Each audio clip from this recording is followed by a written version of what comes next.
You weirdo, why don't you just watch porn like the rest of us? Being a wizard has nothing to do with her powers. Tell that to Harry Potter. I'm never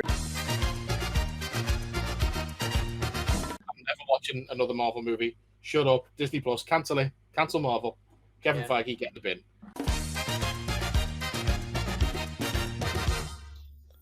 They came like a bolt out of the blue to discuss everything in geekdom. Ladies and gentlemen, it's time for the attack of the 50-foot nerds.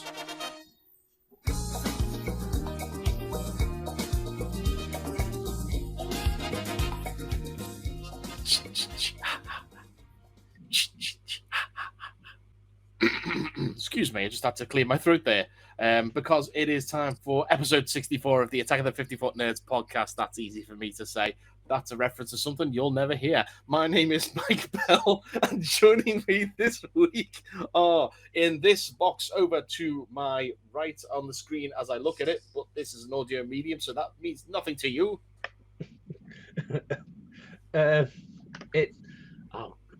I was going to continue the joke, and then I remembered that I can't remember the name of the woman from Friday the 13th. So Mrs. Voorhees.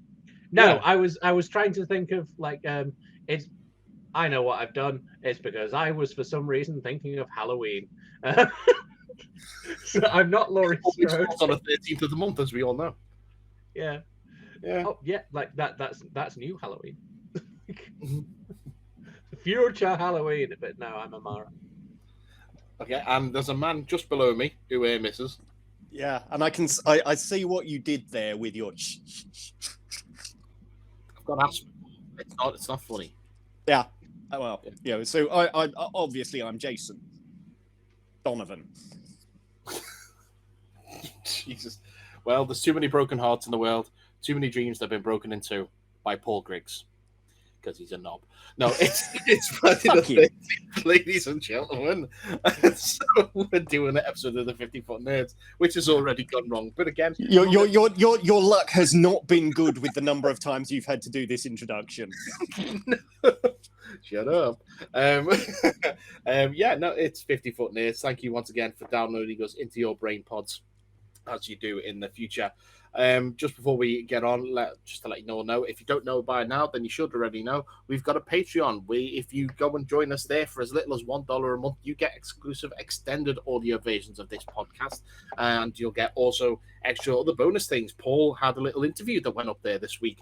I do my weekly series Quick Bites, where you can see what I've been up to in the world of Geekdom each week. We throw everything up there, and it's literally only $1 a month. So what are you waiting for? Go and join us now, because we want you to. Yeah. And if you want to financially support us in other ways, then you can buy some stuff from us.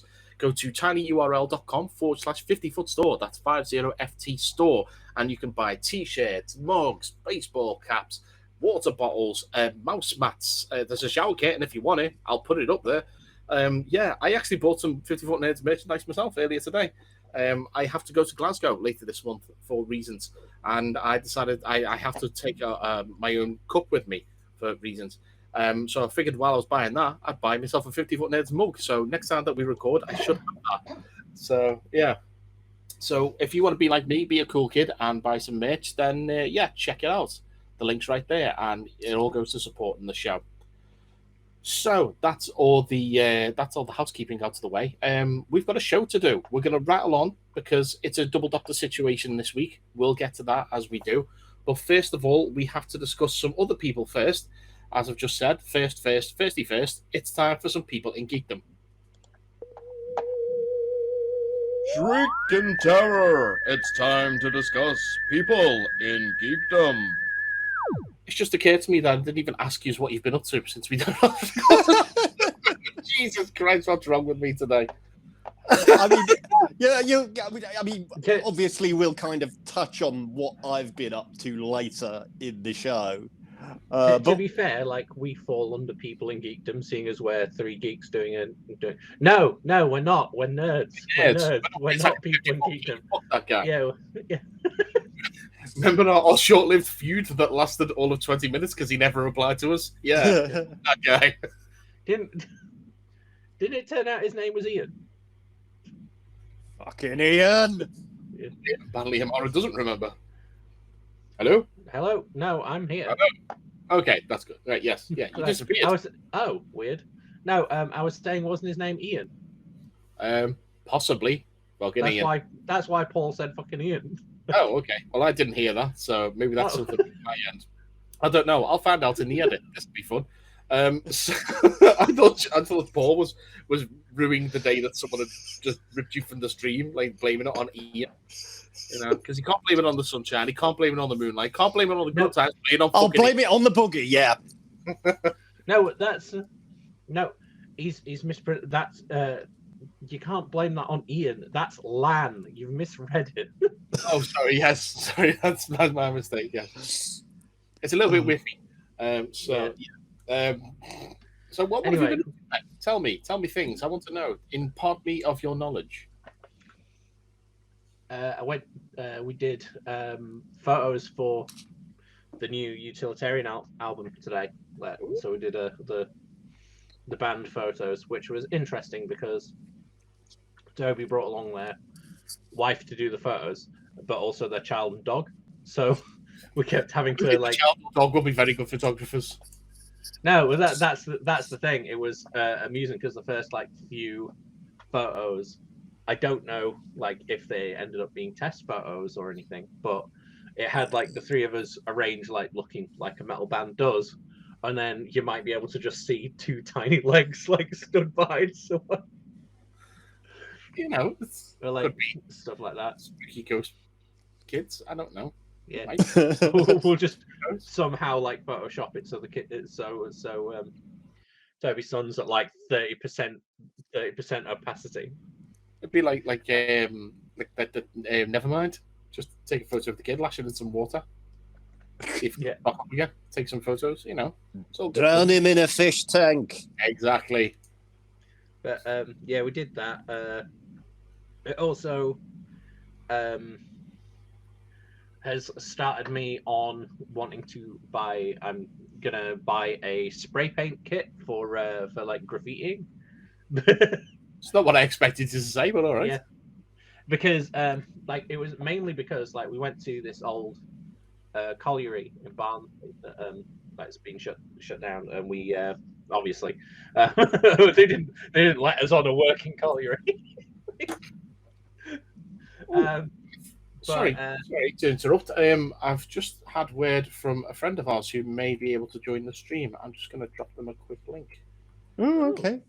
A previous person who's been on the pod. Anyway, yeah, sorry, carry on. So, fair enough. But yeah, so when we were there, the place is covered in graffiti anyway.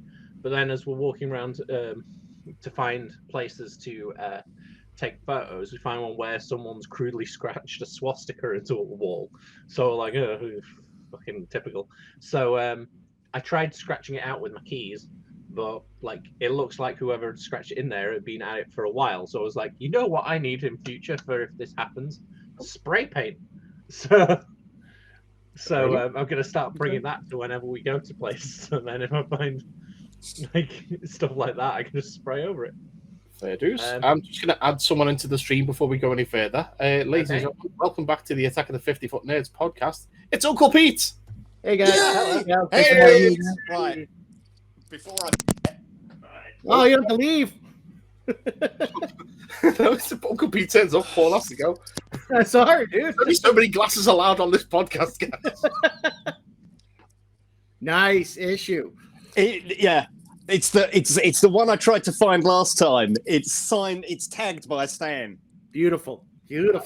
Nice. Yeah, it's not in the greatest of condition, but you know. For anyone who's only listening, you should probably repeat what that issue is. Yeah, you just say, look at this, and Uncle Pete's like, nice, and it's a bit out of context, you know. Yeah, it is a signed Amazing Spider-Man Annual #2, signed by Stan.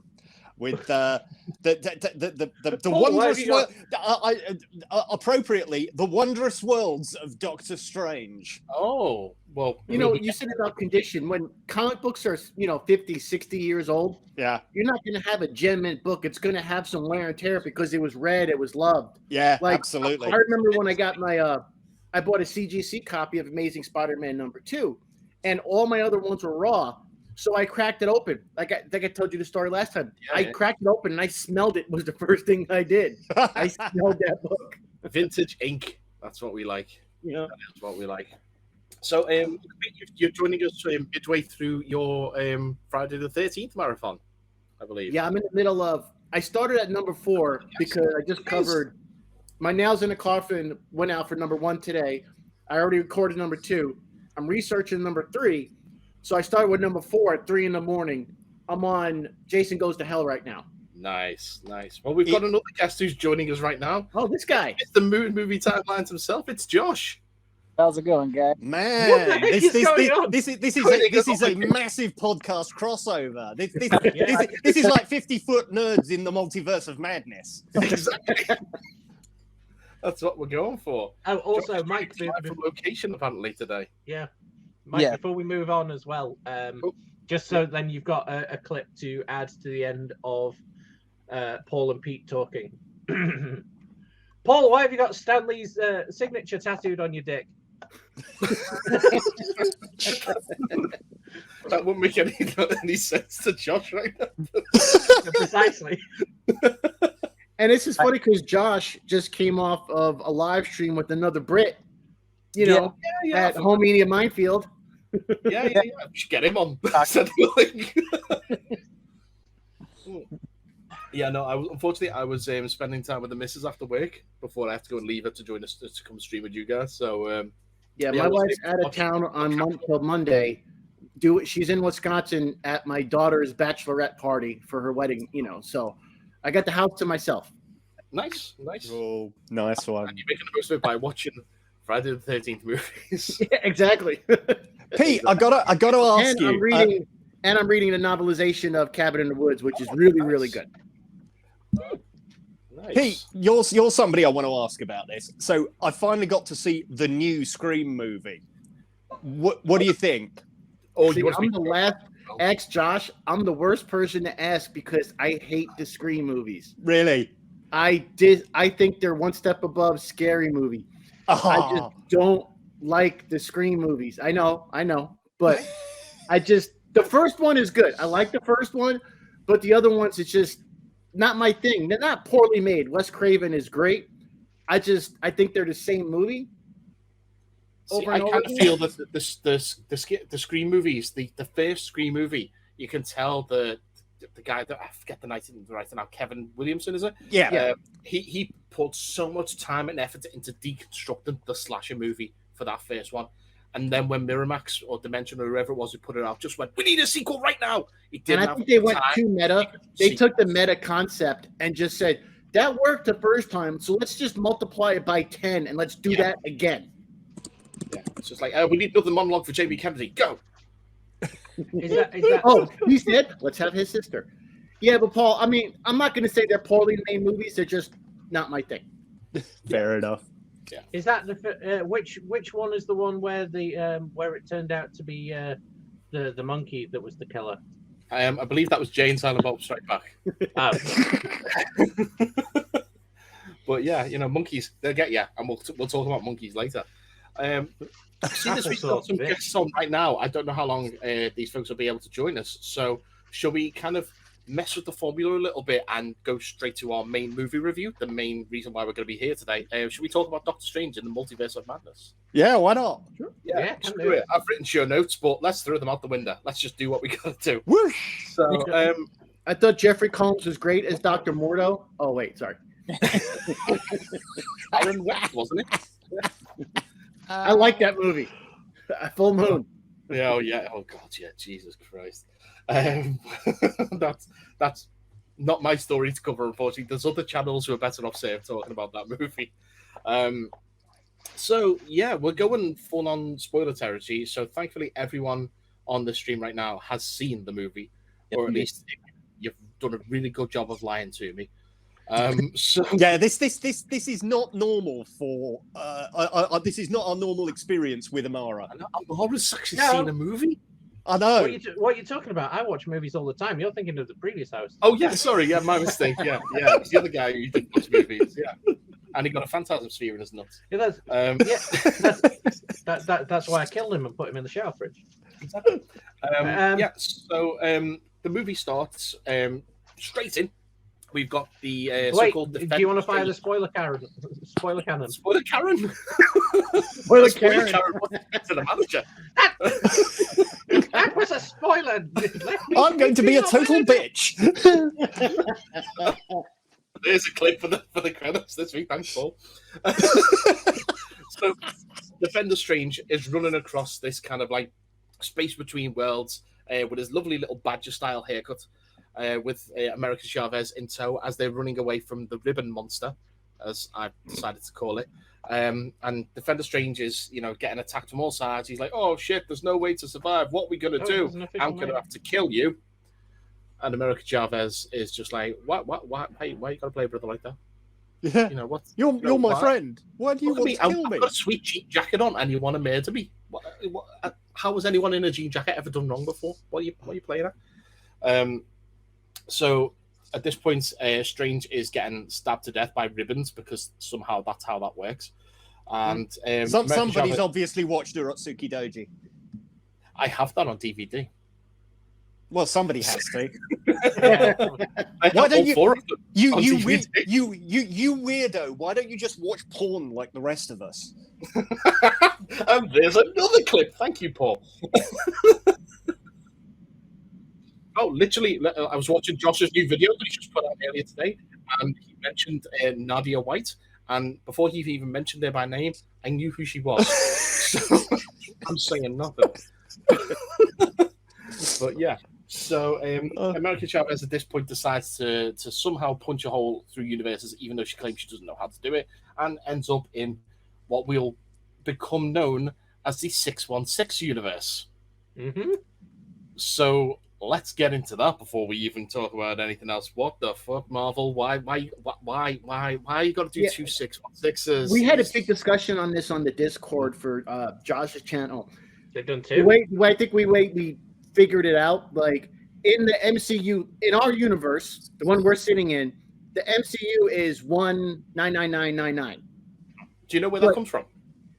That's Marvel Comics. They said it actually comes from Kevin Feige. Was in an interview okay. where someone said, "How long do you see the Marvel Cinematic Universe lasting?" And he went, "Oh, it's going to go for 199,999 years." Okay, I didn't know that. And they used that designation as a joke, which was never an official designation, but somehow it stuck. And the reason I find it so like the MCU called themselves 616, and the reason I find that weird is because the MCU follows the Ultimate Universe more closely when you get into the comics. 1610, is it?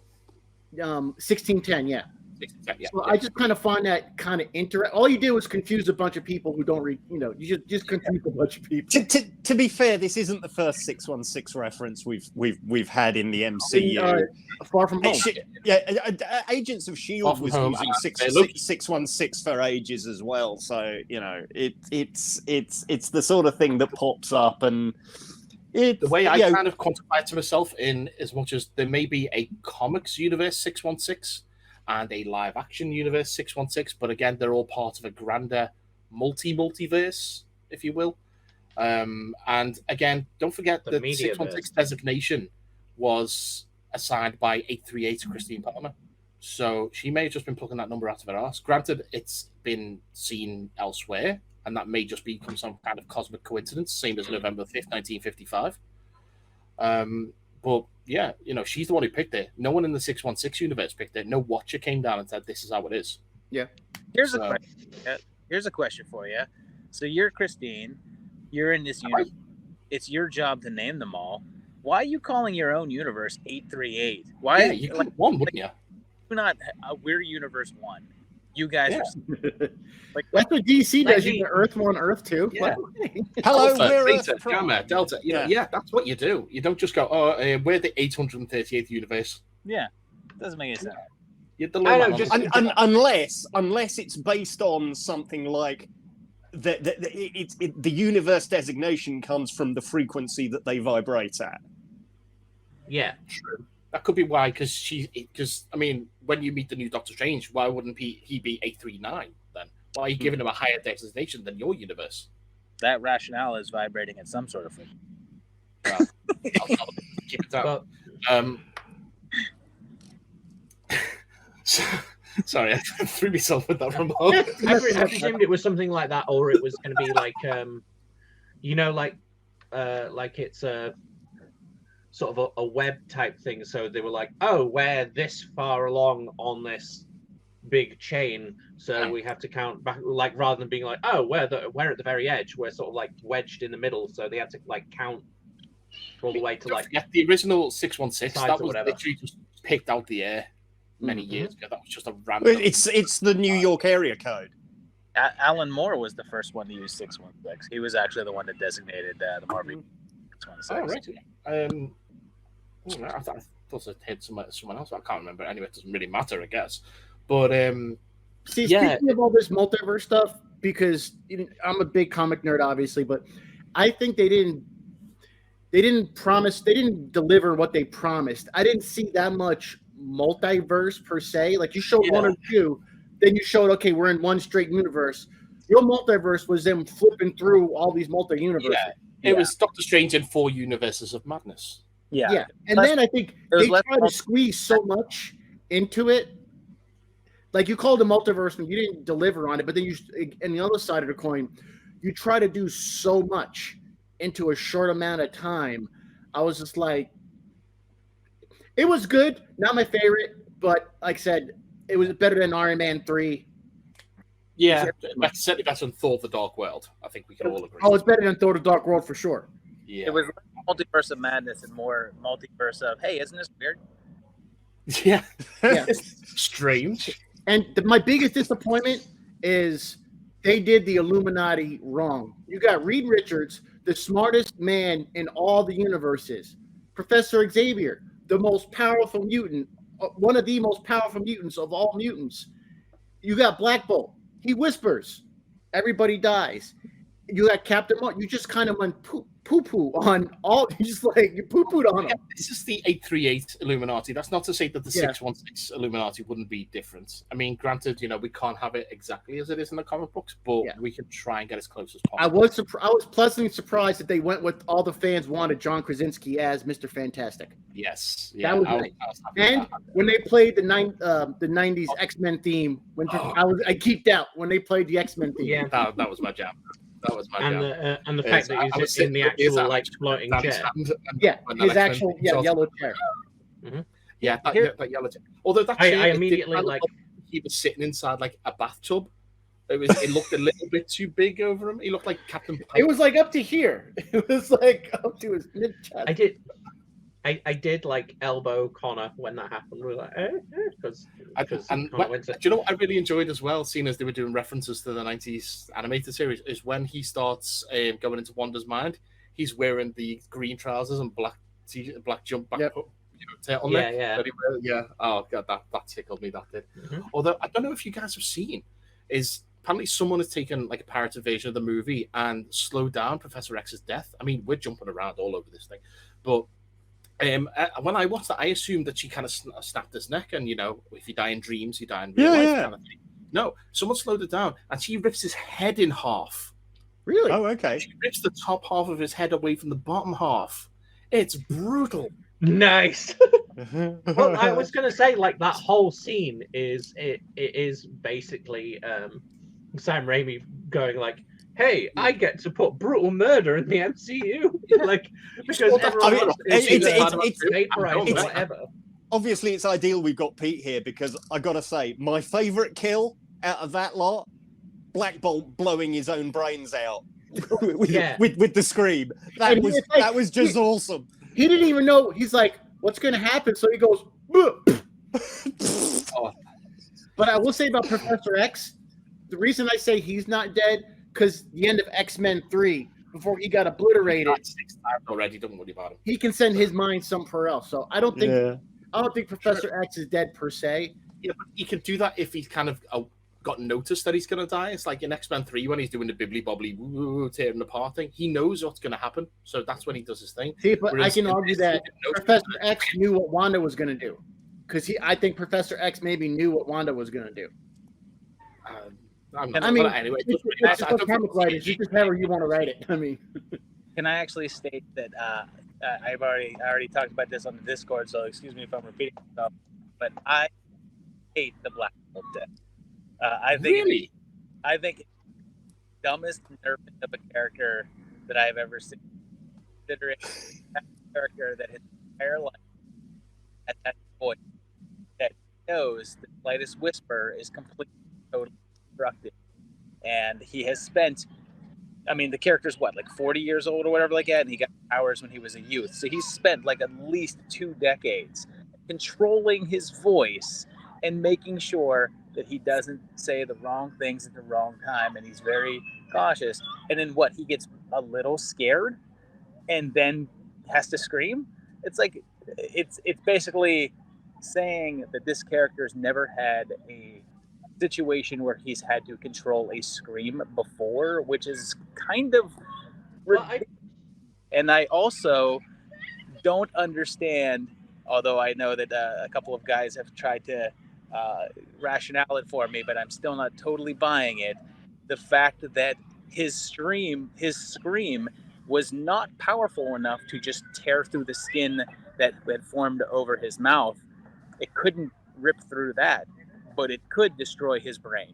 Yeah, she kind of like Wanda gave him the old Agent Smith from the first Matrix, but at least Neo could even go and still get some slits in the face first. But Black Bolt. I mean, I the way I took it is that his scream kind of like obviously his skin has to be powerful enough to contain it, because in that case, otherwise every time that he breathed, obviously, air has to pass over your vocal cords every time that you breathe, because obviously, anyone just come. And that means he's never burped in his entire life. But he's never burped in his life. I take it that his skin is kind of resistant to his power, but when he screamed inside his body, it kind of acted as an echo chamber and built up into his head. And that's but I'll go with what Josh said. How would he know? He would know, hey, I can't scream right now, because if I do, this power is going to go somewhere. How do you not know your powers? So I got to agree with Josh on that. I don't know. Like you're supposing, like, if he's been gagged by something, I'm supposed, like, there's a difference between, hey, my powers are from my voice and I've been gagged, and my powers are from my voice, but now I have no fucking mouth. Like, there's, like, I'm presuming it was a case of, like, he's probably been in a situation where you're like, oh, he can't scream because whatever's obstructing his mouth.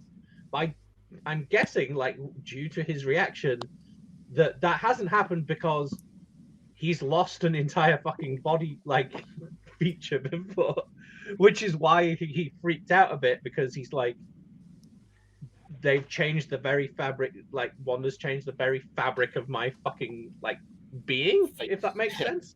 Yeah, it's like the whole, I'd like to see that, like, the short story, I have no mouth, but I must scream. Because we had John Krasinski in that scene, I'd like to see Black Bolt in the Quiet Place universe. Nah. Would you talk? Would you not talk? Who knows? And it took me a minute to realize that was the guy from the really shitty TV show. Yeah. Oh, yeah. And it's Captain Pike. It's Anson Mount. Yeah. Yeah. Another Pike box. There we go. Bing. Yeah. Who would have thought there'd be so many Pike references in this movie? Captain Carter was cool. It was cool seeing Captain Carter. I like that. I love the little jackpack. Yeah. And everyone was saying that well. I have to say also too, and maybe this just comes to the fundamental part of it, because I did very much enjoy the movie, but I have a problem with a rather large chunk of the movie, and that chunk is the entirety of the Illuminati sequence, because number one, I feel like it just stops the movie totally dead. It turns into a different movie. Yeah, I have to disagree with you there, because that shows Wanda, even though she's possessing a body that doesn't have the power level that she has in the 616 universe, she can still cause a hell of a lot of damage. So it makes you think, if she's this dangerous with this power level, what the hell would she be like? And if the she only gets difference was that evil Wanda had the Darkhold. Other Wanda had all the powers. She just wasn't possessed by the Darkhold. You know. Yeah, I just don't. In my opinion, I don't feel as if the movie needed a good solid half-hour to 40-minute chunk of runtime. Oh yeah. That, whereas they could have like established her power level in other ways. I feel like that entire section was literally just. So I'm just like that whole videos. The purpose of it was just for exactly what we've been talking about for this whole time. Oh man, isn't that cool, John as Mr. Fantastic? Oh, cool! It was the X-Men theme song. Oh, cool! It's the guy from the. Yeah, of course. But none of that has anything to do with the story that the movie was trying to tell. It was just fan service almost. Yeah. Basically, what made that movie good, in my opinion, the things that were great about that movie was the notion of Wanda trying to get back to her kids and utilizing America Chavez to do so. That's the core of the movie. And the Illuminati stuff just stopped that dead in its tracks, and it killed all the momentum that the movie had up until then. And to piggyback on that, what they did with the Illuminati, because it was multiverse of madness, so I was expecting to see multiple different versions of Doctor Strange, maybe another, multiple versions, hence, multiverse of madness. So I was maybe more than just 3 versions, and then we just saw one version that we're not used to. It didn't feel that multi-universal to me. It was 4 Doctor Strangers in that movie at all. We had 616, we had Defender Strange, we had Sinister Strange with the third eye, and then we had the Strange Supreme, the one with the statue. We saw him briefly on Titan. So we got 4. So. But the screen time. Oh, we we're okay. I wasn't sure if we were counting Zombie Strange as a separate Strange. He's Defender Strange. Defender Strange. So Zombie Strange is more of a reference. Yeah. That trailer totally misled. Everyone thought we were getting Marvel Zombies, and no. Or a zombie universe. Yeah. Yeah. I mean, as much as it would never have been able to happen for rights issues. If instead of falling through the universes, if they'd been running bang, bang, bang, and we just got to see brief glimpses, if we'd have just seen Marvel Zombies universe for 1 second, and you'd have seen Bruce in the background as Ash, because Ash was in the Marvel Zombies universe. Yes, I've read it recently. We could, as I say, it would never have happened for rights reasons. But imagine everyone would have just geeked out massively. But and it seemed I think they had to be fair, I still geeked it. This is how I could tell I was probably one of the only actual one of the top tier nerds that was in the cinema where I watched it, because I heard people reacting to MCU references, but when Bruce Campbell showed up, I was the only one that went ooh, and when he mentioned 616, I was the only one who went and stuff like that. I was the only one in my cinema who went ooh when Bruce starts beating himself up. Yes, right? Yeah, I rather enjoyed that bit, because I was like, Evil Dead reference. When he grabbed the back of his head, he went like that, but he actually just hit his head on the hot dog cart, pizza cart, whatever it was. I thought he was going to do the flip from Evil Dead 2, but then I did miss the Buick. So. I did miss the car. Yeah, I didn't see it. I missed it completely. It's got to be somewhere, but I completely missed it. This is one of the reasons why I was looking forward to this film coming out on Blu-ray, because other than the bit where they're falling through the multiverses, I want to pause it and see what all the multiverses look like. I want to see more than Paint universe. I think they hinted at the Marvel Noir universe, and I would have had the ultimate geek if you just saw a shadow of Spider-Man Noir with the trench coat and his fedora. That would just a little small like that. That's what I was expecting, because when the poster came out, you had all these little references. You even had a Deadpool reference in the broken glass, but they didn't give us any of that. I think it was very misleading. Okay, so apparently the Oldsmobile, the Sam Raimi's car, is in the post-Incursion universe where Sinister Strange lives. It's where there's things just hovering in the sky. Really? The graphics there, yeah. Front and center in the shot. It was like when they walked the other. So missed it. I missed big floating car, and I was just like, "Oh, the classic!" I completely forgot. Oh, I didn't realize it was going to be in there, so I wasn't looking for it. I'll be honest. One thing I would like to talk about is Kamatage, the whole attack on Kamatage sequence with Wanda, and on all the sorcerers. I think that's the Avatar scene. Yeah. I mean, you introduced Rintrah, and they made a big deal of it from the. See, that's my point. It was so much disappointment. Like, you introduce him, they even got like the Marvel Legends figure. He's the Builder figure. Here's his cool figure. Let's learn about him. And like he says like one line, and like I was like, I'm sure there's a ton of deleted scenes, but why go to the effort of including a big CGI character like that just to have like a line? Just cut it out completely. To be fair, like if any Marvel film could do the Lord of the Rings thing and have an extended edition where they could get extra footage in, it would probably be this one, just because of the multiverse thing. They can be like, hey, look, we've got all this extra shit of all these different multiverses and stuff. So they'd be able to legit be like, oh, here's the multiverse, the multiverse cut or whatever. The original version of the Illuminati was Professor X, Mordo, Captain Carter, Captain Marvel, and Bruce Campbell as Balder the Brave. But they then removed Bruce and added in Black Bolt and Mr. Fantastic instead. But there was an extra chair there too. Yeah. Well, apparently the screenwriter has kind of said that he knows who that chair belongs to. It may have belonged to the original Doctor Strange for that universe, or it may have just been for someone else. But he's not going to say, apparently. But I was going to say, like, because Doctor Strange wasn't in there, it'd be weird if they left his chair. Well, like, I mean, I assume that Mordo was like to spare for guests. Like,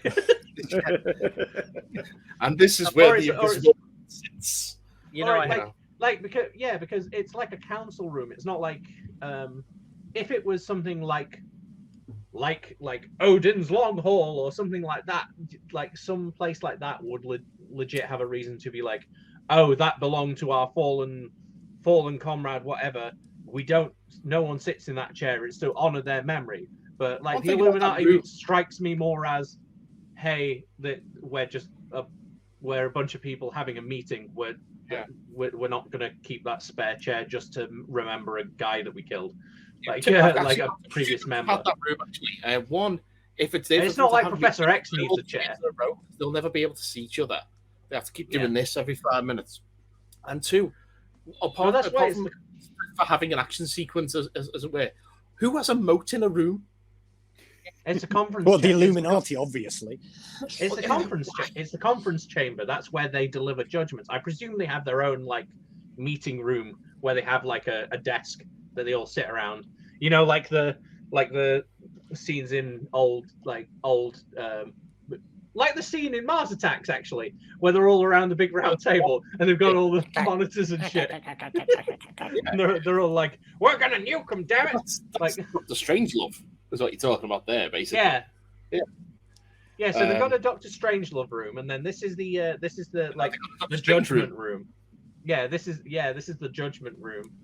Because then if people are like, "Hey, we're not going to listen to you," they can just be like, "Ultrons, throw them in the pit." Was that not awesome? That the Illuminati's foot soldiers are Ultrons. Hey, real quick, guys. Look, guys, I gotta run out because I gotta go. No worries. Thanks for jumping in. And we'll see you again soon. Josh. Good to see you, mate. Bye, Josh. Bye. Did you guys think Doctor Strange was the actual hero? Because he's condemning Wanda for being possessed by the Darkhold. He uses it. Now, granted, he may not be evil with the third eye, but you're kind of a hypocrite. Oh, yeah, absolutely. I mean, she literally calls him out to it early in the movie. You know, he does something, he's a hero. She does something, she's the bad guy. That line was so incredible. And it's so... that line is so underrated right now because that is... You tell any mother you can get your kids back. What mom or parent wouldn't do something like that to get their kids? I agree, but also I would have liked to have seen one universe where she didn't have kids. so they can show her, look, you can still be a badass. You don't have to be a motherhood doesn't define you. You've not been a mother for all these years. You've only been a mother in this brief TV series, and that's only because you manifested these children from nothing. You don't have to be that person. And that would have been a better kind of. Doctor Strange says he's got a reason with her. If he shows her that reality, that is the ultimate reasoning, the ultimate bargaining chip, if you like. You don't have to be this person.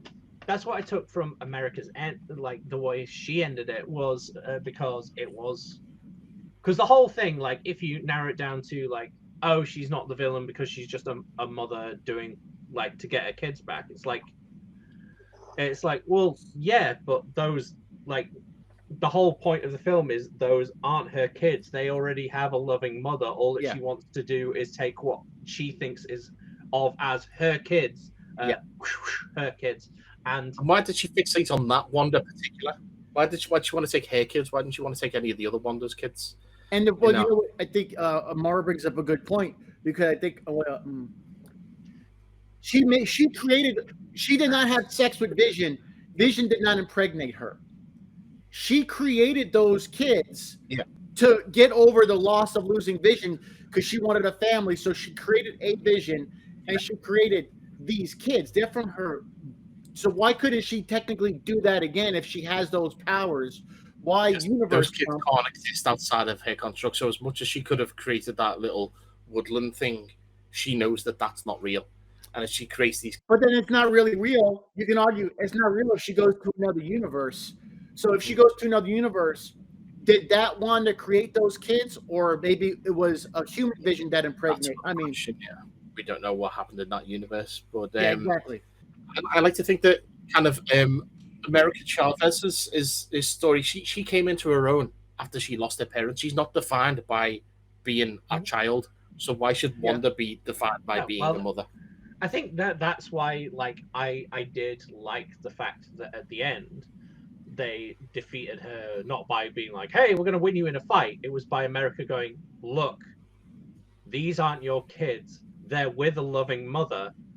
You're just imposing yourself on this already existing family." And then Wanda finally realizing, oh shit, like I'm the mother, I'm the person that I've become the person that took my own kids away. Yeah, you're scaring your kids. Yeah, exactly. And it's like it's the literal oh shit, I'm the bad guy moment. Yeah. Exactly. Almost to the point where it was a little cliche. It was a little ham-fisted in, but yeah. But the one thing that kind of stuck out for me, though, saying about like America isn't defined by having her parents or anything like that, but at the end when she's mastered her power, she can open individual portals, she can send people here, there, whatever. Why doesn't she then go and look for her parents? Why does she go, nah, do you know what, fuck this, I'm gonna go and let's be a wizard? That's what I didn't understand. You said I could be a wizard because being a wizard has nothing to do with her powers. Tell that to Harry Potter. Is it going to help her control her powers because she learned how to control her powers already? Yeah, it's just powers on top of powers. Then I thought the whole point was because like she can't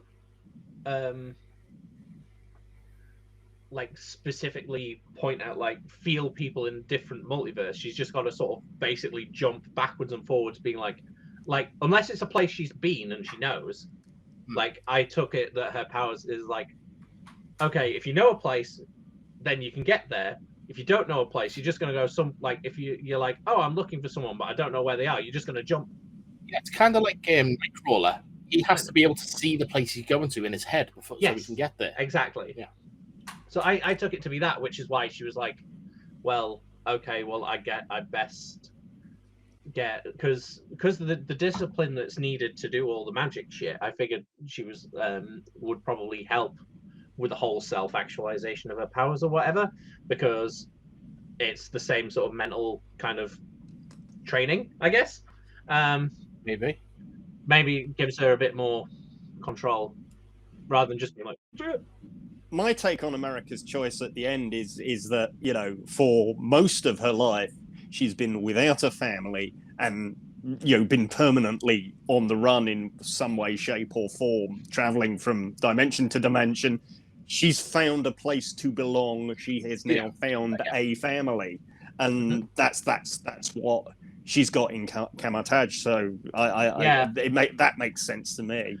Plus, I mean, it'll probably delay her setting off, like, because as much as Strange is like, oh yeah, your parents are probably alive somewhere, she's probably still wrestling with the doubts, like, no, I think they're dead. Like, so she's got to come to terms with the fact that she's like, well, maybe they're not, maybe they are, maybe they're like, and she's like, well, they're Schrodinger's parents at this time. Yeah, they're Schrodinger's parents at this point. Yeah. So now, what's your opinion on showing Vision or not showing Vision? I'm glad that they didn't, because they would have to then go into the whole white Vision of it all, and that's a whole story for another time. You know, that's too much to be included. I think it, because when I first watched it, I was kind of surprised you didn't see any Vision show up. But hindsight, I'm thinking it would have become. It was already focusing on her kids. It's like she got over losing Vish, but it's like now, no, I need something. So it would have added more to a confusing story, I guess. Yeah, it's like, why is she searching this multiverse for kids? Why isn't she looking for Vision again? You know, so yeah. And it's, you know, you could argue the point. Oh yeah, well, she came to a grief over Vision's death in WandaVision. Well, she could have got over a grief of losing the kids as well, but apparently not. And same thing with Quicksilver. Do you show Quicksilver? No, and I'd rather not have that movie with him in either, because I don't want any more Sonyverse movies. Thank you very much. As much as I don't mind, you know, the character of Kraven the Hunter, I don't need to see a fucking solo movie of Kraven the Hunter. If it was Kraven in a universe where Spider-Man was established and they were doing Kraven's Last Hunt from Kraven's point of view, that'd be amazing. But it's not, so fuck that shit. Yeah. I don't understand why they've been doing like this. Like, I love Morbius. He's a great villain. He's kind of an anti-hero even, but you gave him a solo movie and nobody outside a small group of people even know who the hell Morbius is. Did you hear about the Morbius movie, what they've done? They've edited the post-credits scenes to take out references to Spider-Man. Oh, yeah. I heard about they everything that was in the trailers and the commercials, they took out. There's nothing. I'm even talking about since the movie's been released, the weird, confusing post-credit clips where the Vulture comes along and goes, oh, Spider-Man, must be something to do with him. Let's team up. They've took that out. Oh, real? Oh, future. Oh, shit. I did not know that. Yeah. They've changed the movie even after release just to get rid of any reference to Spider-Man.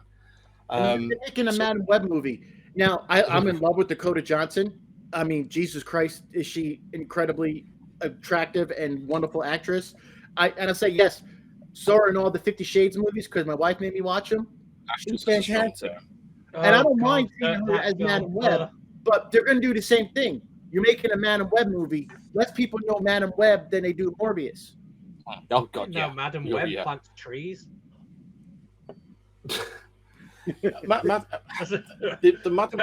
to put Madam Web in a movie, I would imagine Madam Web to be kind of a mentor character in a Spider-Woman movie. That would work for me, but not a solo movie.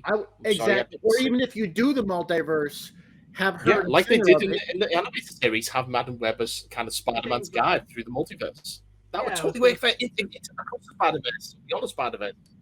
You could do Spider-Gwen, Madam Web, and Spider-Woman in a movie, and I would watch the shit out of that. I'll even put Miles in it then. You know, stick everyone in there.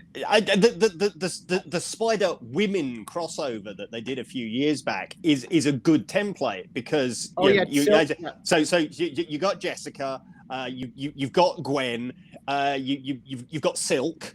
Yep. There's a. Sorry, was Mayday Parker there? Yes, Mayday was in it. Yeah, Spider Girl. Yeah. So there are plenty of female characters who could easily lead or do a team up. But then I get the feeling that that's the kind of stuff that they're trying to save for the Spider-Verse movies, and for the live actions, they're just going, right, we've got the rights to these characters. This one looks kind of good. Let's make a movie out of this one, even if it makes absolute no fucking sense to do that. It's ridiculous. Did you hear the newest one about Bad Bunny and the next Marvel? We'll talk about that later.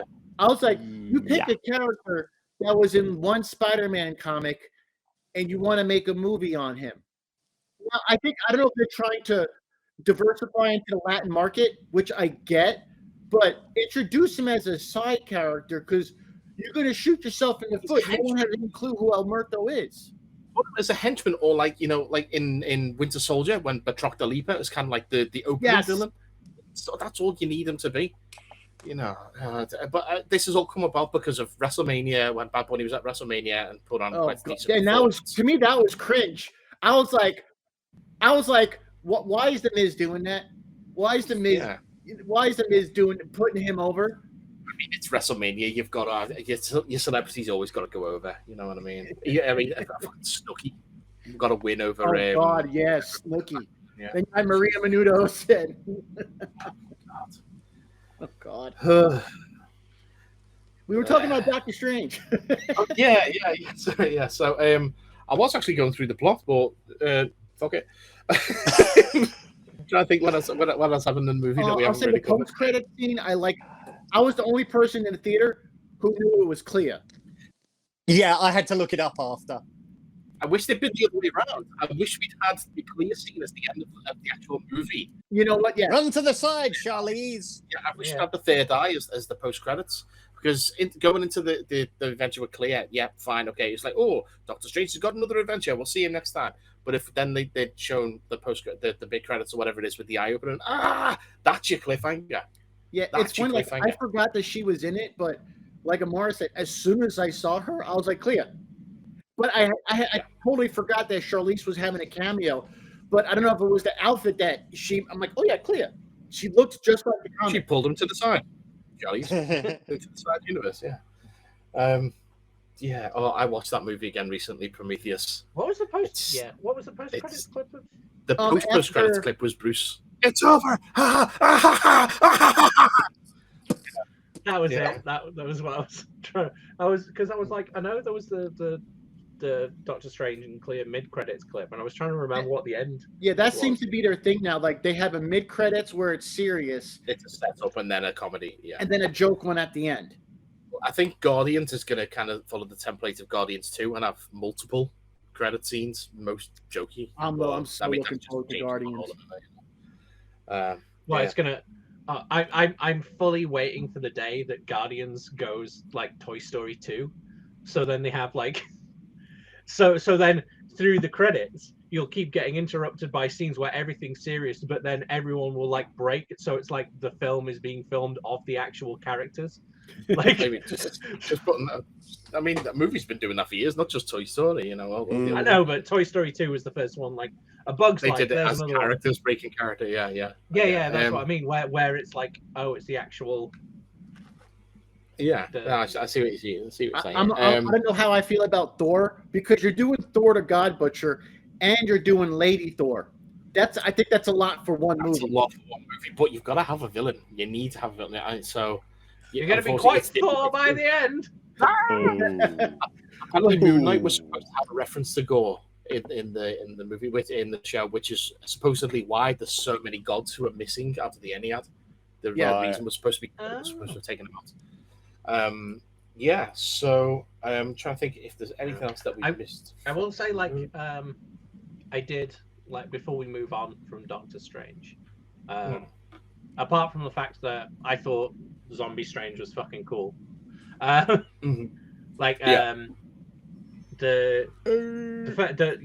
Reed Richards, like that was the makeup that they did for Zombie Strange was like the thing that cried out Evil Dead the most to me, just because like it looked like. No, for me it was actually the eyeball of Gargantos. That was Evil Dead for me.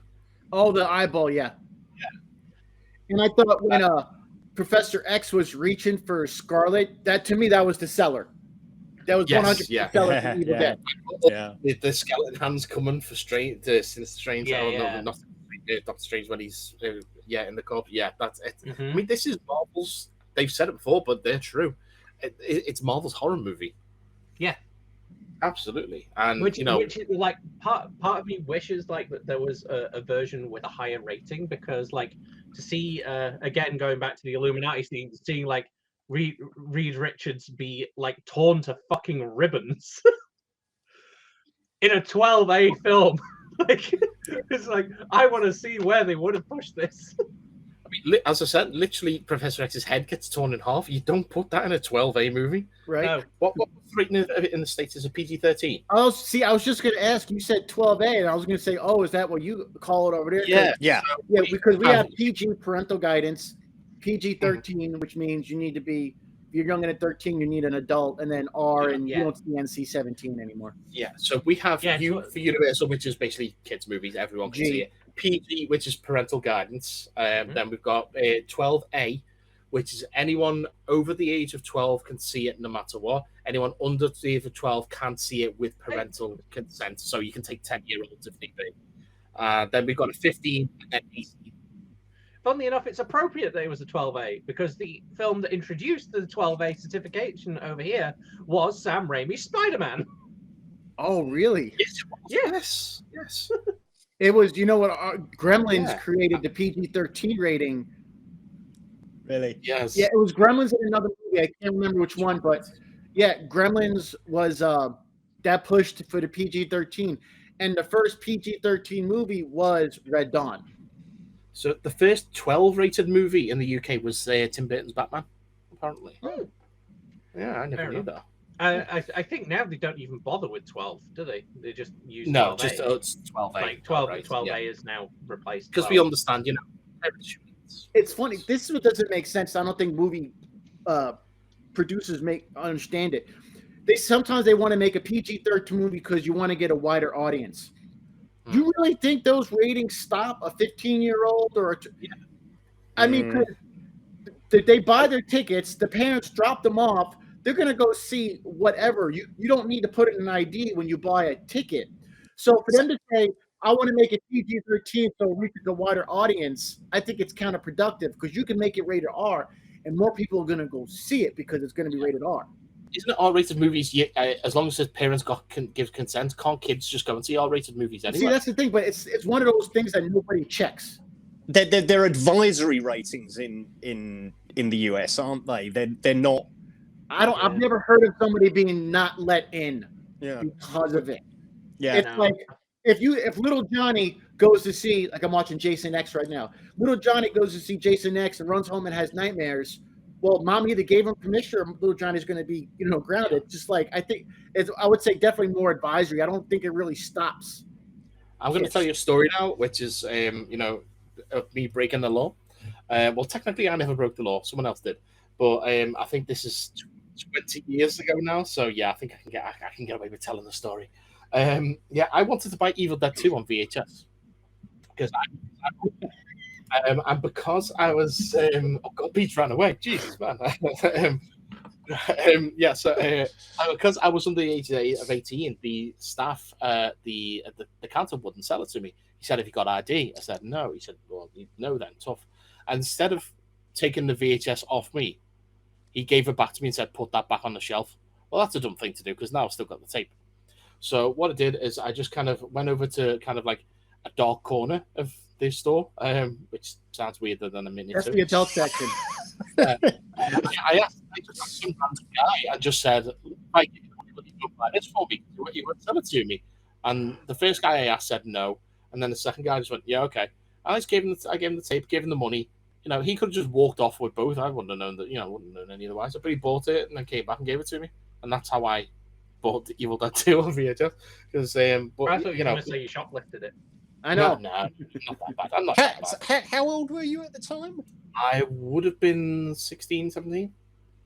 See, it's weird because I remember when I bought the Terminator on VHS. It's an 18, and I was either 16 or 17 at the time, and they didn't even card me, so I just walked in, handed over my money. Thank you, W.H. Smith's crew. I remember when I saw them, I guess you're contributing to the delinquency of a minor. When Hannibal came out, they were dead set against this is a hard R because of the brain scene. So they were like in the news, people under 17 definitely will not be let a lot into it. So I'm at the movie theater and these kids are like 15, 16, and they're telling me about it. And like, we may not be able to get it. And I was like, just tell them I'm your older brother. they didn't card or nothing, but I was just like, yeah, just tell them I'm your older brother. Give a fuck. I'll be a friendly neighborhood Uncle Pete. There you go. Hey. Yeah, and the other thing I was going to say about one last thing about Doctor Strange, I really like. You can tell, have a guess at like what one of my favorite scenes was actually. I don't know. The wedding? No, the bit where they're fighting with all the music, obviously. Oh, of course. Oh yeah, that was pretty cool. You know what? So my youngest Joshua, he absolutely loved that scene because he's doing GCSE music at school, and it was like, I recognise that bit. I know that. That's Beethoven's Fifth. He was raving about it afterwards. Mm-hmm. That's so cool. Speaking about music, am I the only one who noticed throughout the movie there was a lot of times where you just have one lone piano chord like that quite a lot. Yeah. That sounds exactly like one particular piano sting from Evil Dead 1. I was gonna say, yeah, I recognize the note almost. Like, yeah, I thought it was. It's the shots where after Ash is all alone in the cabin, and I think he closes the door, and the camera zooms right up into his face, and he's kind of like sideways like that, and they have the on the piano. Yeah, I'm sure it's that exact note. I really liked it's that exact chord. Yeah, like I really like the way that they used the soundtrack in this film, especially because, like you said, they brought everything down to a minimum and used like piano stabs and stuff like that, very horror centric sounds. But then they had like the bits where, like, again, some of my favorite part, like they had the really massive orchestra thing. Yeah, your traditional. You have all that kind of stuff going on. I mean, like after the thing when it was like music by Danny Elfman, I was like, oh no, fucking wonder. Like, of course, you're not seeing Spider-Man too. Yeah, exactly. But then, like, some of my favorite parts were like the bits where, like, it was using those instruments to great effect to be able to accentuate like different feelings in the film. Yeah. Like not just use of like tone and scale, but specifically like what instruments they were accentuating, like the bits where it's like, okay, now we're going to go into the badass bit because like there's a little bit of a swell and then a lead guitar comes in and shit like that, and I'm like, oh fuck yeah. Like you know, it just suddenly occurred to me what with me watching all the Walt Disney animateds at the moment, I've realized what they kind of did with the music fight. It's basically weaponized Fantasia. Yes. Yes. I like it. I now want to write a song called Weaponized Fantasia. Like that's gonna be the name. I'll just take my 10% off the top now. Yeah, that's gonna be the name of our new end credits theme that I write. You know, and one thing that I didn't get the reference, I guess, the beginning of the movie when I guess that other doctor sits down next to him. I forgot who that was supposed to be. That's the guy from the first movie. Yeah. Okay. See, Yeah, I must. It's been a while since I've seen him. Like, I don't remember who that guy is. But I do like in the movie people were quizzing him for giving a time stone. So that's like common knowledge now. That Dr. Strange fucked up. Everyone knows what happened at the Battle of whatever it's called. Battle on Titan. They just said Dr. Strange. So it's not. It's fun, kind of funny. So they blame Dr. Strange for getting up the time stone. And in the other universe, Doctor Strange was being killed for misusing the Darkhold after they defeated Thanos. It's interesting that they Thanos on Titan, so he never even got to snap.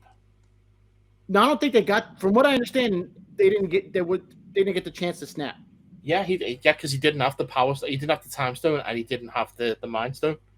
So yeah, he never got the chance to snap. So, you know when Doctor Strange was like, "Oh, I'm looking through all the eventualities, and there's only one universe where it wins." Do you reckon technically he was looking at in fucking Infinity War or Endgame or whatever? Do you reckon technically he was looking at that one? Well, he lied. Maybe, yeah. Because he lied. Yeah, there was 2 universes where they beat Thanos. Yeah, at least 2. So yeah. But I can't watch Infinity War anymore. Sorry, you've just spoiled it for me now. I'm never going to be able to enjoy that movie ever again. Yeah. Marvel, I'm never watching another Marvel movie. Shut up. Disney Plus, cancel it. Cancel Marvel. Kevin Feige, get the bin. But I will say, like, the past few months, there's got to be something around, like some reason, like this part of the year in 2022 has been very there's been like a few things come out like based around like this sort of idea. Like you've got obviously Doctor Strange and Everything Everywhere All at Once. Yeah, Doctor Strange and the Multiverse of Madness came out, and also there's the new version of Stan.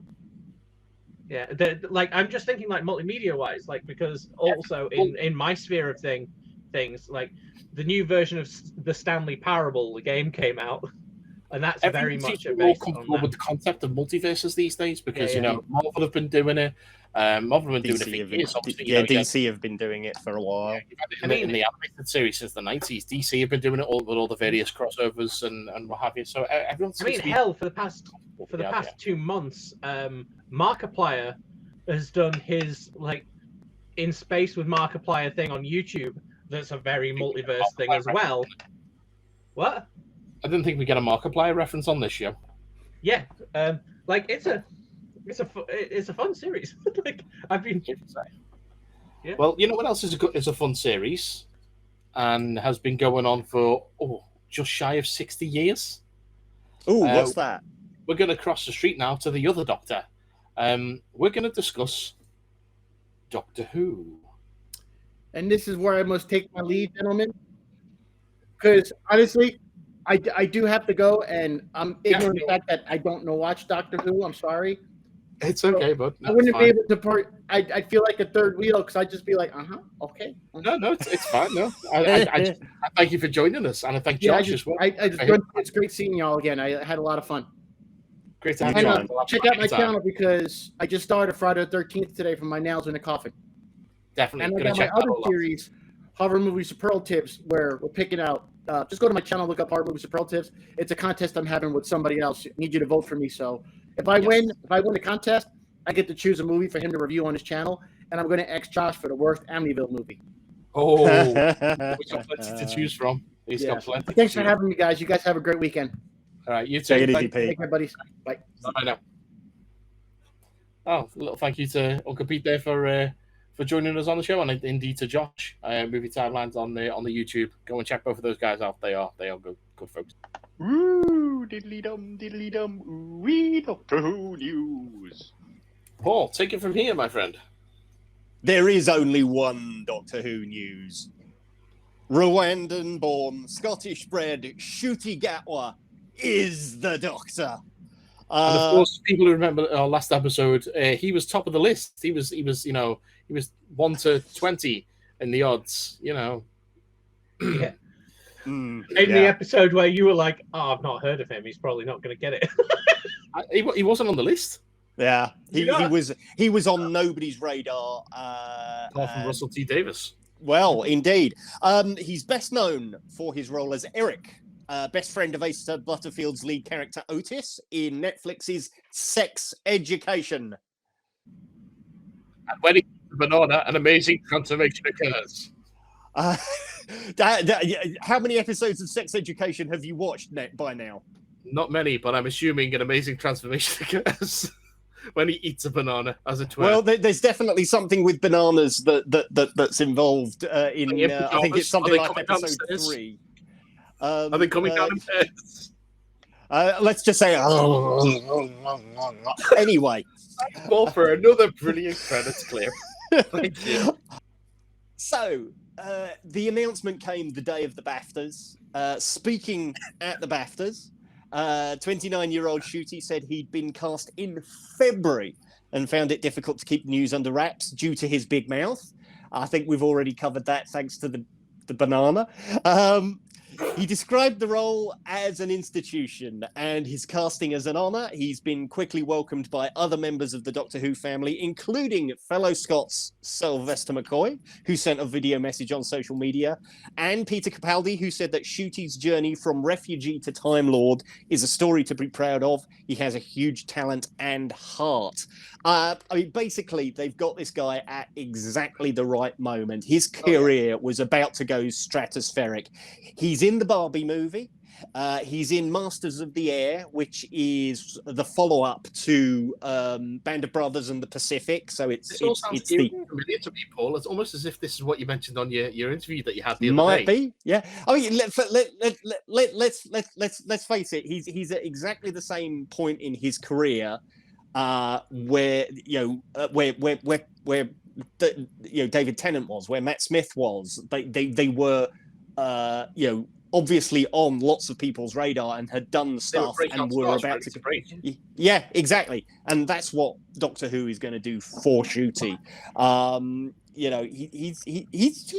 I've watched most of the first season of Sex Education now, and he basically steals every scene he's in there, and the sort of arc of his character. He's definitely got shades. He's got ability. Eric's not just this one-note gay character. He's got a lot going for him, and Ncuti does it absolutely pitch perfect in whatever the scene requires. Pitch perfect. Yeah, quite.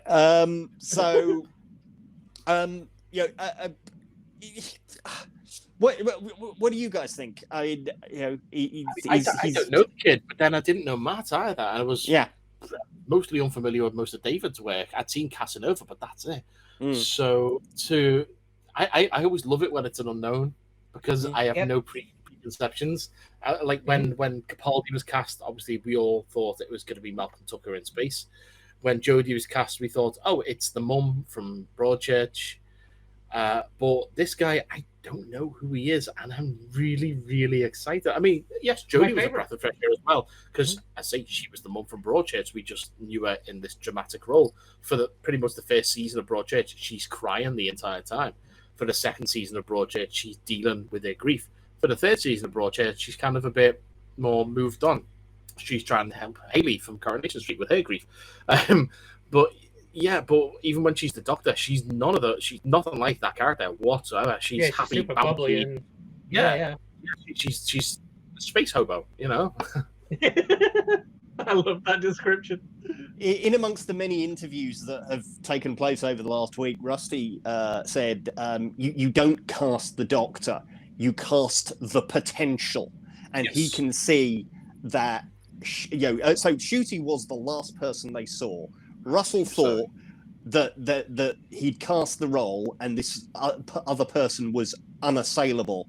And I hope that person never finds out how close they got to getting this role. Friend of the show, Toby Haydock, when he was interviewed on BBC News earlier this week, when he was called Toby Hadoke to his face. Oh, he said he's going to dedicate his life to figuring out who that person was, or should I say, I'm going to dedicate my life to finding out who that person was. I'm sure he will as well, but Ncuti's just come into the room and stolen the part away from another person who Russell thought, was an absolute shoo-in. And the good thing is now they've got a backup for like when the next Doctor arrives, or we had a backup with Jodie as well. What? Said we had a backup with Jodie as well. It was Joe Martin's Fugitive Doctor. True, but I mean. They could. It doesn't mean that person can be like that other person could get. They could get them involved somewhere else in the new Doctor Who series, I guess. Oh, I imagine that they are enough on the radar that basically they're going to be thinking we've got to use this person at some point, but they're not the story. That's not the important thing. The important thing is Ncuti has that potential. He walked into the room and did this 8-page scene that Russell had written for the audition and basically owned the part. And it's going to be so exciting to see what he brings to the role, what's going to be new, and also what he's going to be borrowing from elsewhere, because they by this point they all borrow liberally from their predecessors to a greater or lesser extent. It's not going to be a completely new whole cloth character. It can't be. I mean, you're talking about someone who's thousands of years old and has had multiple incarnations. It's this is the exciting bit. It's seeing what he will bring to the role. Obviously, we're not going to get that until we'll get a taster of it in the centenary special, which Rusty has just basically blurted out. Oh yes, it's 90 minutes. Yeah. So Jodie's okay. Yeah, but Rusty basically blurted out in one of the interviews at the BAFTA that it's a 90-minute special. Great, so that's super. Jodie's going to get a proper send-off, good hour and a half. A full-length story basically. Equivalent of a equivalent of effectively an old four-parter. So it's. You couldn't not, you couldn't just squeeze that finale into 45 minutes or an hour. It needed to have room to breathe, and it will do. And I'm sure it's going to be great. And I'm sure that I'm gonna be sorry to see Jodie go. Yeah, she's definitely been a fantastic ambassador for the show, and she's done some really, really great work. I have no problem whatsoever with what we've had from this production team over the last few years, and once that is out of the way, then we can start thinking about, okay, so what we're going to have for 2023. What are we going to have for the 60th anniversary? What is Shooty going to give us? What is the Russell T Davies Master Plan Mark II? See, my kind of worry is that Shooty's first full episode will be the 60th anniversary. I'm not convinced it will. I'm not convinced. I think that given that they're starting production now, I think we could actually have a Christmas special. I think we could have if they don't do. Russell is a big supporter of things like the Christmas special. So if we don't have an episode this Christmas, it'll be the first time we haven't had an episode over the seasonal period since 2000 since Christmas Invasion. With the proposed at the moment first episode for Shooty being the 60th anniversary, traditionally anniversary episodes are multi-doctor, so I wouldn't want it to be overwhelmed or overshadowed by returning doctors. I think we could quite conceivably have Shooty's first episode before the end of the year, and then we go into so we have a first episode special, a Christmas special, and then we have the anniversary. They start shooting at the last week of May, with location shooting as of I believe the 3rd of June. Residents of a particular street in Cardiff were told, your street's going to be used for filming this week. Get your cars off the road. There's going to be extras. There's going to be loud bangs. And it's from Bad Wolf Productions. So it's Doctor Who. Yeah, there's no denying that. So if they are filming that, I mean, I did think it was a bit weird that they would be starting to film in May of 21 for something that would be going out in November of 23. I have been saying this for months that I think that's the way they'll go. One question I did have is, I mean, this announcement was very kind of sudden. I was literally laying on the couch on Sunday afternoon. I opened my phone, and not 90 seconds earlier, they'd announced Shooty. I mean, why the lack of fanfare? Do you have any idea about that? Because I've heard something. I just want to know if you know. I've only heard what you've heard. That it was basically somebody somewhere opened their mouth during the BAFTA warm up, and which meant kick bollock scramble. Even then, it was looking back and seeing how it unfolded in retrospect was really quite nice, because you got Shooty basically going on his Instagram and posting 2 hearts plus blue box, and then Rusty liking it, and then it basically snowballing from there. Weird as well, which I liked as much as, don't get me wrong, I enjoyed Matt's announcement episode. I, for want of a better word, liked Peter's announcement episode. Jodie's, mini little thing. She took off her hoodie. That's all well and good. Shooty, I feel like his was kind of lacking a little. So I enjoyed how it came about, but it feels like it was meant to be something bigger. And if all the rumors were to be believed, we could have possibly had something tomorrow, but at halftime during the FA Cup final. That is the big rumor. That's when it was originally supposed to be announced. Whether or not we'll still get anything at that time, because there's nothing to announce anymore. But I will say, like, one of my favorite things about she becoming the new Doctor is I didn't think it would be possible to see Doctor Who nerds in any more of a hissy fit than they threw when Jodie was cast. But lo and behold, yeah, I saw a tweet where someone was like, "Oh, so the new Doctor is gay and black. All that they need to do is cast him as a trans person, and then we've got the whole trifecta of woke or something." I'm like, no one knows who the fuck you are. Shut up. Like, who gives a shit what you think? At the end of the day, it's the best actor for the role. It doesn't matter if it's male, female, trans, a fucking potato. It doesn't matter. Yeah, as long as the best actor is casting the role, then that's all that I need. I don't give a shit. Like, fucking, it's so fucking stupid. Like, but yeah, it's just again, it's just that one random niche of nerddom being like, nerds are all cis white men, therefore all our people should look like cis white. The same people who are like, girls can't play Dungeons and Dragons. Breaking news: fictional shape-changing alien played by black gentleman. Yeah, I saw a video.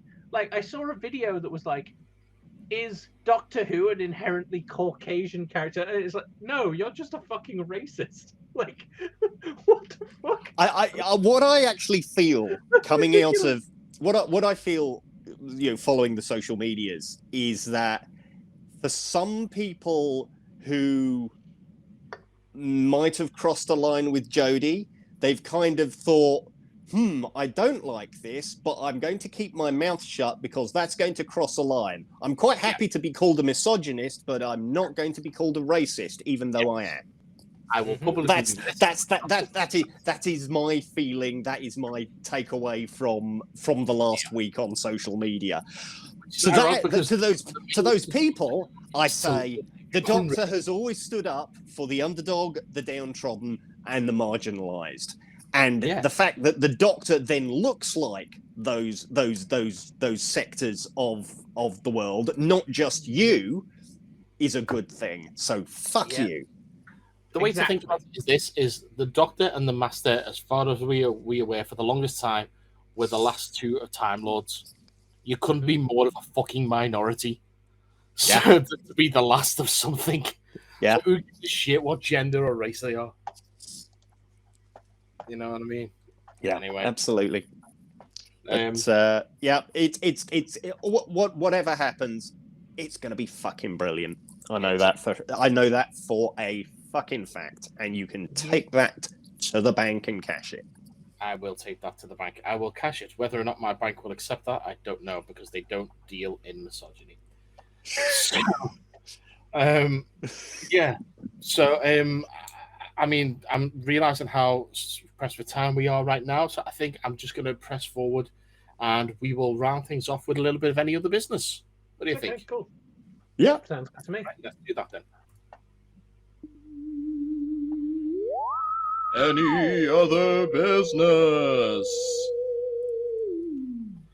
I was waving my hands above my head, like along with the sounder, and then realized my camera isn't on, so you can't see me. Nope. Whoops. There is another sounder that needs to be played in. I don't have it to hand, so I'm going to put that in the edit. So, Mike, do your job. He's tall, he's dark, and he's having a bad hair day from hell.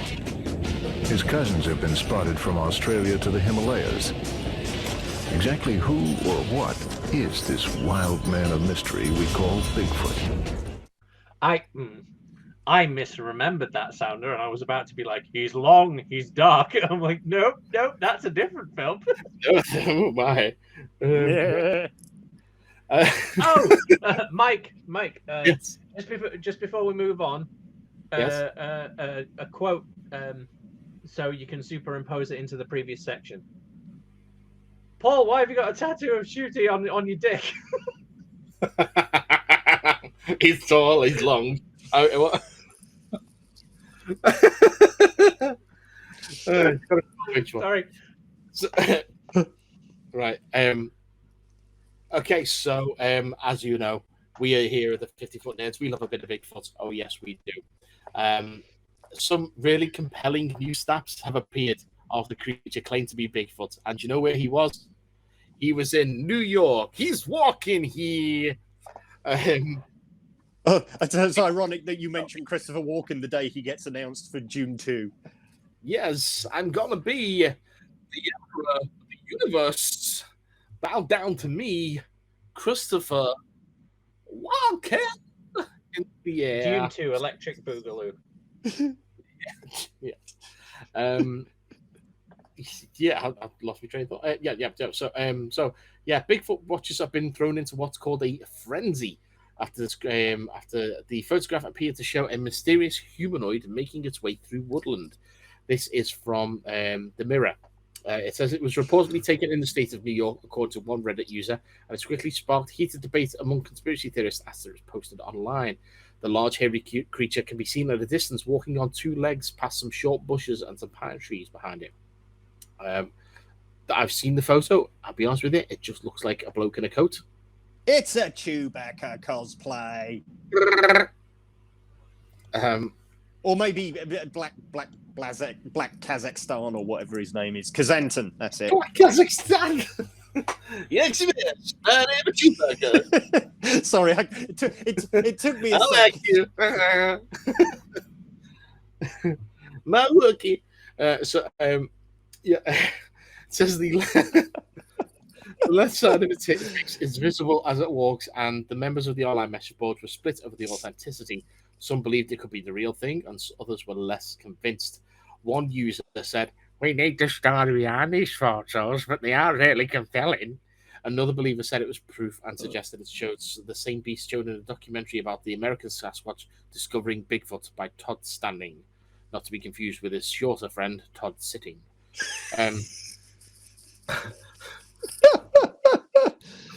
They wrote, both faces look similar from side 1 to side 2 of the Sasquatch Todd Standing took photos of. I think these photos are legit. Another appeared less concerned about whether they were real, but also appeared not to care. They said, "This is the type of stuff to come here for, and not even going to question it if it is real or fake. But it's just good content. I am more out there."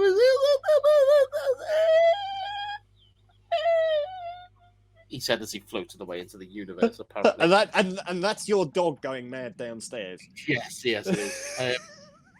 However, one user brought the sighting into question by bringing up the story of a Bigfoot impersonator.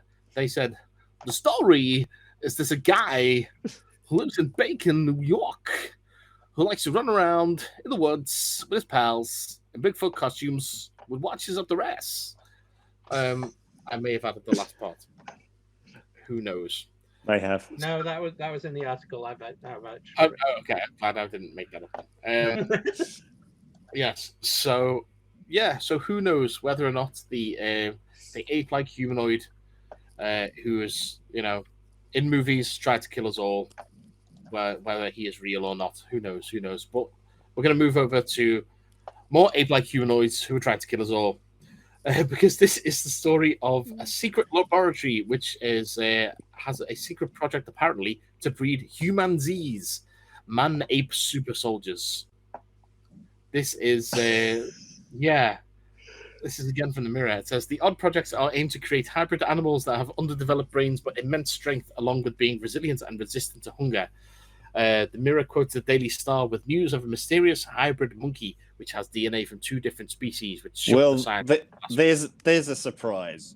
Shit tabloid quotes story from other shit tabloid.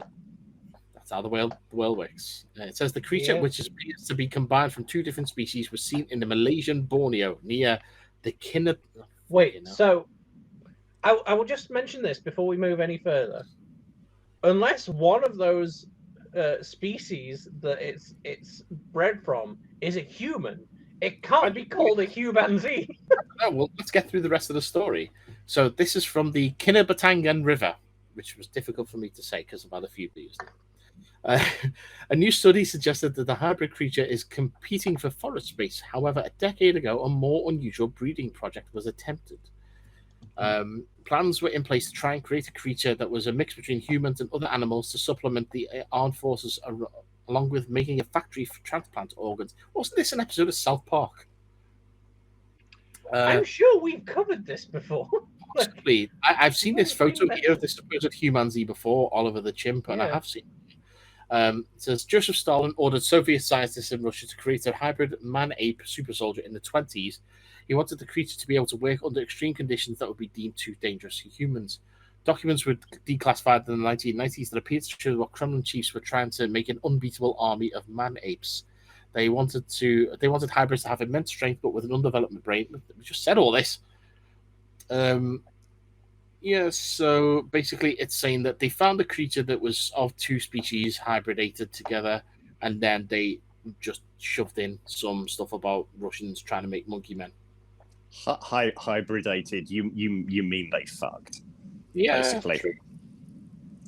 Apparently, a human-monkey hybrid was created in 2019 by a team of scientists led by Professor Juan Carlos Espriz. Fucking hell, why have they got weird names? Juan Carlos. They haven't got weird names. You're just not used to them. Yeah, well, yeah, true. I don't speak Spanish. Well, I do, but not very well. Ipithua Belmonte, the man from Belmonte. He from says US, yes. He says, "Let's make monkeys, man." U.S. Salk Institute for Biological Studies. It was reportedly alive for 19 days.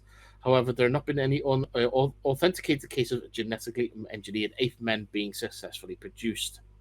Let's just hope not, because, no one will be left alive to yell, damn yous, all to hell, while staring at the Statue of Liberty, which somehow made its way from the river onto a beach in the future. Take your hands off me, you damn dirty ape. Let go of me, you damn dirty ape. Dr. Zayas, you can kiss my monkey ass. Help me, Dr. Zayas. Dr. Zayas, help me, Dr. Zayas. Dr. Zayas, help me, Dr. I hate every Dr. ape I Zayas. see, from human-A to human-Z. Yes. So moving from monkey men over to the weird, wacky world of Loch Ness. So we've all heard the stories about Loch Ness Monster. Is it a plesiosaur? Is it a... Yeah, we don't have one. Is it a plesiosaur? Is it a big fuck-off eel? Who knows? Is it a log? Who knows? Is it a submarine with a cardboard cutout attached? Who knows? Apparently, Michael Sweetnose, who is a professor in molecular ecology at the University of Derby, which, if you want to sound more fancy, you could say he's from the University of Dubai. That university they have in the desert with the nice weather, as opposed to Derby. He's recently suggested that on Twitter that Nessie isn't a monster at all, but a whale's dick. So it's not a monster. It's just a monster penis. I actually saw this fucking tweet. Those whales that live in Scottish rivers. Sweet has said that many sea monster stories reported by explorers were inspired by what he called tentacled and alien-esque appendages emerging from the water. So, we're back to Urotsuki Doji. Exactly. It's like how mermaids were inspired by manatees. Yes, yeah, because everyone mistakes those two for the same things. You'd be surprised. He said many observers may have believed that the appendages breaking the waves may be part of something more sinister lurking beneath. Sweet that said in many cases it was just whale dicks. Okay, and then he's putting photos up on his Twitter of whale knobs. Yeah, there it is, right there. So let's what voice are we doing for Professor Michael Sweet? Let's see. Sweets, chocolate, Augustus Gloop. Okay. Back in the day, travelers and explorers were drawn what they saw. This is where many sea monster stories came from, i.e. tentacled and alien-esque appendage. I've read all this part already. Whales often mate in groups, so while one male is busy with the female, the other male just pops his dick out of the water while swimming around, waiting his turn. Everybody's got to have a bit of fun, right? One female whale is typically paired with a primary escort, male, and a group of males will fight for the right to party and to overthrow the escort and earn mating rights. A competition pod can have a handful of whales or a larger group of 12 to 15. Sounds like a good time to me. Indeed, apparently so. Get yourself up to Scotland and maybe you can have fun with a whale's cock. Okay. Now is that like, you know, like in the gay scene, obviously you've got like twinks and bears. Is like a whale like is whale similar? It's just you've all got to be in a swimming pool. Yeah, it's 12 or 15 of you have to wait your turn while someone else is doing something, and then you just kind of whack your dicks around in the water for a bit. Like, oh well, it's easy. Like while one person, like one couple are getting fucked, like all the other guys are just swimming around on their backs with the dicks in the air, just going wee. I'm not saying I've seen something similar to this before, but I may have seen something similar to this before. So I think you may have told me stories about things like this. I may well have done, but I'm not going to repeat them on this podcast. So let's move on to another story. South Carolina, you're fucking weird. Next story. No. Me? No. No, South Carolina. Yeah, but South Carolina. Yeah. So this is the story of a 60-year-old man who had a cardiac event in his garden. That was a shame. This deputies responded to the home in Trenton on Saturday morning for calls of an unresponsive man laying in his yard. Deputies identified him as Joseph McKinnon, who had no signs of trauma and natural causes were respected. As deputies notified the next of kin, a second body was found in a freshly dug pit. Yes, officials identified those remains as Patricia Dent, 65, who also lived at the home. Dent appeared to have died by foul play. McKinnon had killed Dent and was trying to bury her in a shallow grave in the back garden when he had a heart attack halfway through and died himself. What? Karma, thy name is Dent. Fuck's sake, man. Jesus Christ. Yeah, she died from strangulation and he had a heart attack because 60-year-old men can't dig. Let that be a lesson to you all. Paul, you ain't got long. Put the shovel down. Fuck you. And my final story this week takes us back to a movie that we covered at Christmas time. If anyone cares to check out the feed there, yeah, it takes us back to Love on a Leash. Which I still need to score them. You do. I'm holding it to that. Okay, so I'm going to take us all the way over to Polk County, Tennessee. So imagine waking up in your bed in the morning to find out that the dog you've been snuggling with isn't yours. Yes, that's exactly what happened to one Tennessee woman. This is what happened to one Tennessee woman, and then immediately named someone as Jimmy Johnson. I don't know many women called Jimmy, do you? But then again, we live in 2022. Hey, who am I to judge? No, it's definitely got to be a fella. It says Jimmy Johnson opened his eyes and didn't recognize the dog sleeping in their bed. Yeah. Tennessee. What's a Tennessee accent? Okay, right. Ding, ding, ding, ding, ding, ding, ding. I rolled over on my side of the bed and said, no, that's not our dog. That was Julie Johnson, apparently. Yep. This story can't keep itself straight. The couple thinks that their back door was left open by accident and their new fairy roommates just wandered in. After a post on Facebook went viral, someone recognized the dog named Nala.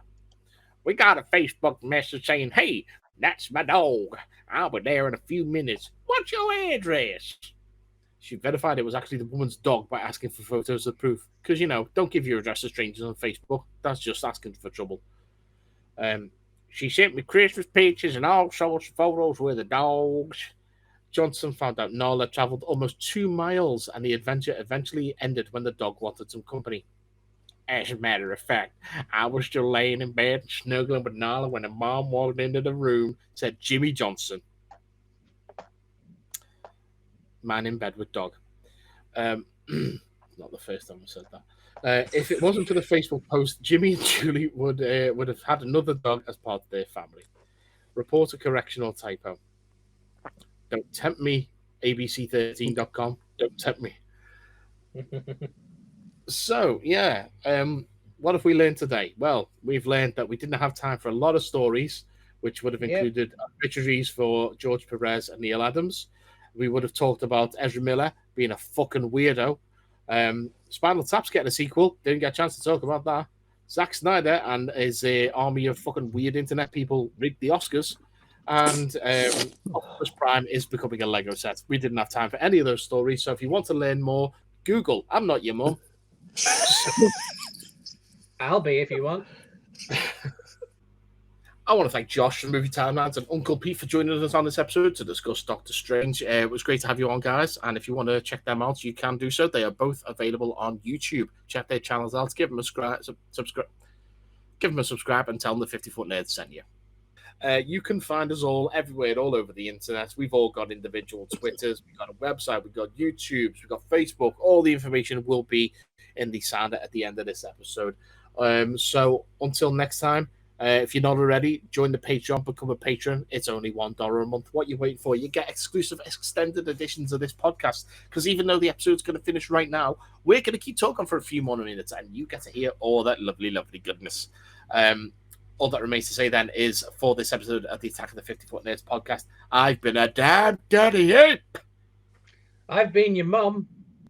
And I've been Old Yeller. Until next time, folks, geek out. If you've enjoyed the nerdom in your ears, then why not follow us on Twitter at 50footnerds. You can follow Mike at Mike G. Bell, Amara at Voltsevexoth and at Amara Lunera, and Paul is on at Auton Scouser. Our website is 50footnerds.co.uk. That's FIFTYFOOTNERDS.co.uk. You can find all of our YouTube content at video.50footnerds.co.uk or search youtube.com/50footnerds. All of our episodes are archived over at bit.ly/50footnerdsarchive. That's 50FTNERDS archive. You can like us on Facebook, facebook.com/Attack of the 50 Foot Nerds. Email us at 50footnerds@gmail.com or join our Patreon at patreon.com/50footnerds. If you'd like to buy our merchandise, you can visit us over at tinyurl.com/50footstore. That's 50FT store. All of these links and more are available at our Linktree page. That's linktr.ee/50footnerds. FIFTYFOOTNERDS.